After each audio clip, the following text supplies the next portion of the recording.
Shakespeare's dead. He was really old, Fee. Mice live a long time. Parrots live a long time.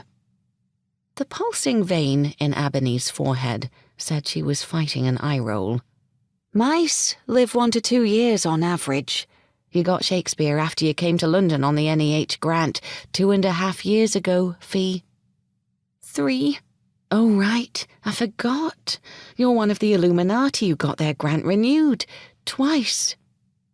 The garden at the back of their Victorian mansion, now flats, had been eroded by 1.5 centuries of shifting property lines. What remained was a 15 by 30 rectangle that only caught the sun on one side. It was where the climbing roses grew, forgotten for decades but improbably thriving against the brick wall. New leaves here, a cluster of buds there. Despite the neighbourhood's name, it was astounding that anything at all bloomed amid the tightly packed buildings of Bloomsbury. Shakespeare's small white corpse lay across Fee's open hands on a blue handkerchief. She spoke without lifting her eyes from it. "Did you dig the hole?" Ebony pointed to a cavity in the dark earth under the roses.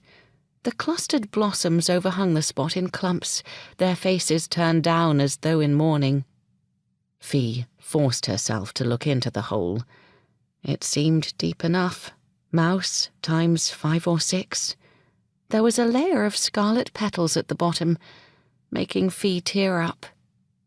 "Thank you for the flowers." "He was a grand little mouse, Fee. He deserves orchids, but roses are all the garden offers." The two of them stood there for a bit, staring at the hole. The finality of it was somehow worse than Shakespeare's dying. He'd gone so quickly, 1 minute up and scurrying, pink nose wrinkling and whiskers a-quiver. Next he was down, with hardly a twitch to mark the end. So fast it seemed impossible, as though he might jump up squeaking and run along her arm. "Ha ha, fooled you." People like to say, it's a blessing he didn't linger. Fee wasn't sure it was true with mice or humans. At least a long illness gave you a chance to brace yourself.